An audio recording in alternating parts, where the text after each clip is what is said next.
The Appalachian Trail is an incredibly popular 2,200-mile long public hiking trail in the eastern United States that traverses scenic, wooded, pastoral, wild and culturally resonant lands. Since 1921, it claims to be the longest hiking trail in the world, and more than 3 million people hike segments of the trail each year. The Appalachian Trail has always been deemed as generally safe, with most dangers related to weather conditions, human error, plants, animals and diseases. One other danger of the Appalachian Trail Conservancy list is hostile humans. Since its completion in 1937, there have been 13 known murders on the trail, with the first murder reported in 1974. Today we're going to talk about case number 4, the murder of Rebecca Wight. Before we get into today's story, World's End posts regularly to tell you some incredible and tragic tales of travelling around the world. If you want to see more, please like and subscribe so you don't miss out. Our story begins with two young women called Rebecca Wight and Claudia Brenner. It was 1988 and they were getting ready for the next adventure, a weekend of camping along the Appalachian Trail. Rebecca was of Iranian Puerto Rican heritage and busy working on a master's degree in business administration, while Manhattan-born Claudia was a student of architecture. They had met 2 years earlier over breakfast at Virginia Tech and had been a couple ever since. They were both deeply in love and planned the trip as a romantic getaway, as well as a much needed break from studies, essays and schoolwork. Most of all though, they were looking forward to seeing the natural beauty of the forest. Unfortunately, their romantic getaway in the woods would turn into their worst nightmare. Claudia and Rebecca started their trip at the very eerily named Dead Woman Hollow before hiking into the Micho State Forest. This forest is in the South Mountain region and spans more than 85,000 acres.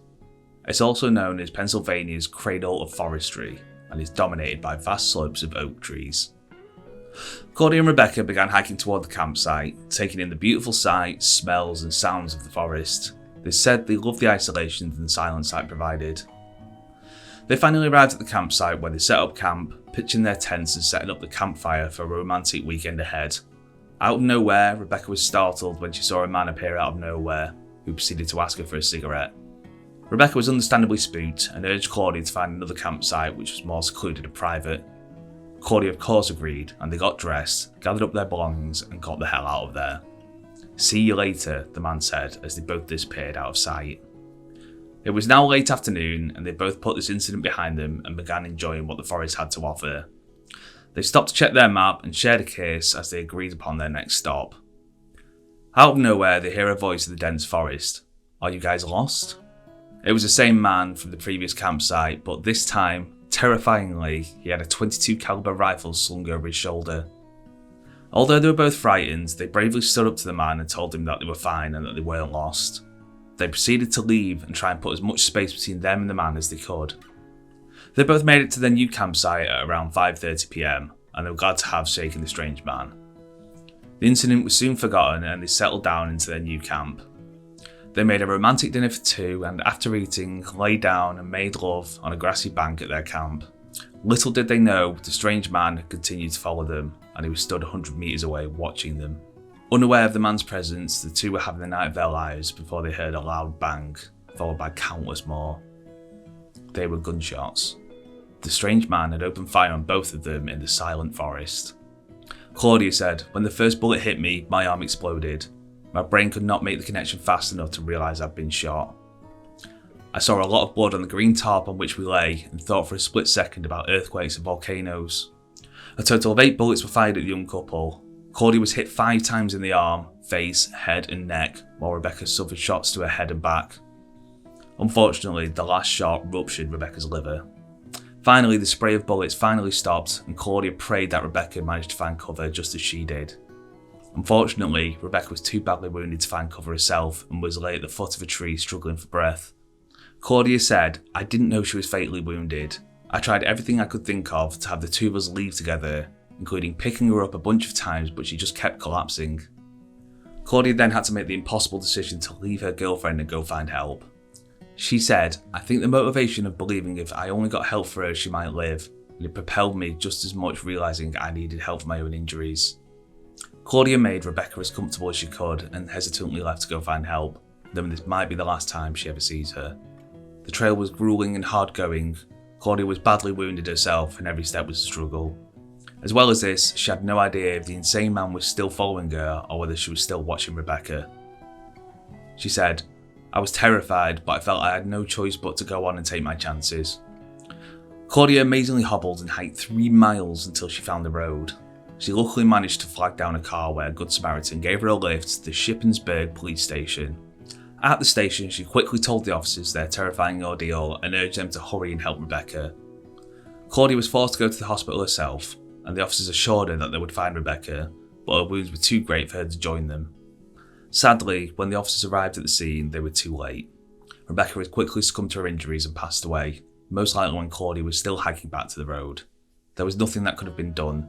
The medical examiners assured Claudia that even if they had medical assistance immediately, there was still no saving Rebecca. The hunt for the murderer in the woods had now begun. Officials began an extensive search of the Appalachian Trail and found a knife, 26 rounds of live ammunition and 8 used shell casings behind a tree, 82 feet from Claudia and Rebecca's campsite.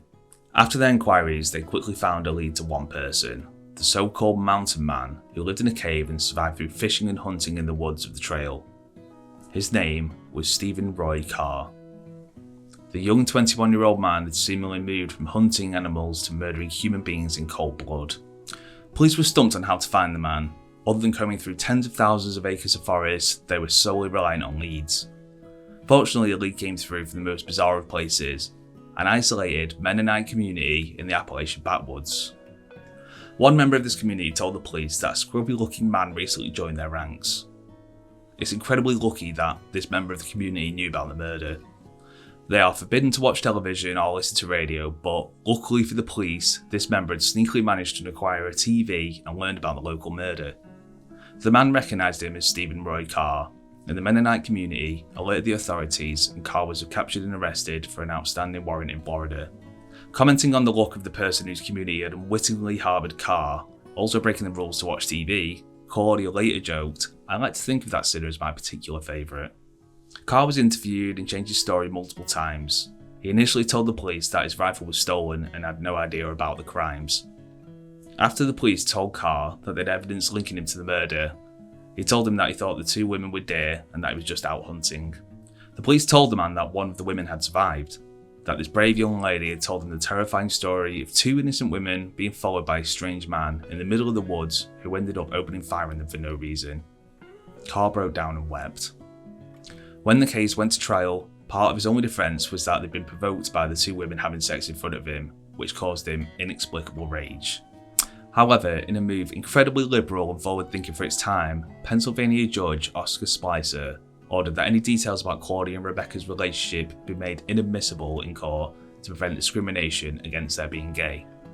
This rendered Carr's defence that the victim's sexual orientation had provoked the attack useless, resulting in his attorney having to cut a deal and accept life imprisonment without the possibility of parole for his client. Kevin Beryl, director of what was then known as the National Gay and Lesbian Task Force, condemned Carr's attorney for trying to blame the victims for the attack. On October 27th, 1989, Stephen Roy Carr was convicted of first-degree murder, although he tried to appeal in March 1991 based on the court's decision to disallow introduction of his psychosexual history in court. This was denied by the Superior Court of Pennsylvania. So that story is the murder of Rebecca Wight. I was going to do one video on the Appalachian Trail murders, but from the very first case I decided the stories needed telling in their entirety. This is why I decided to make a series on this. Please feel free to subscribe. I'll put all of these videos in a playlist for you to watch in series and binge to your heart's content. If you like this video, please leave a like and comment. It's completely free and helps more than you think. Lastly, thank you for watching, and I'll see you next time.